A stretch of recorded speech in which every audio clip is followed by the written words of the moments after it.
На репликата, нема потреба од нервоза. Кога нешто толкувате или пременувате, не ви треба зборување? Како го тоа замислувате? Значи, да толкуваш и да пременуваш закон, треба да напишеш пресуда. Тука сте грешка.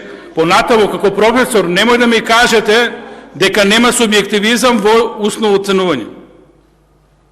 Кога имате писмено оценувате, имате трак, пишан трак.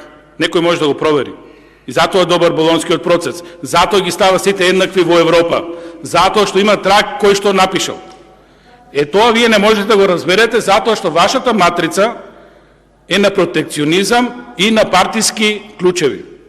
Многу сте далеку од правдата, многу сте далеку од нема правда, нема мир, туку само го заробивте општеството, ги заробивте институциите и ја заробувате и Академија за суди и јавни обвинители.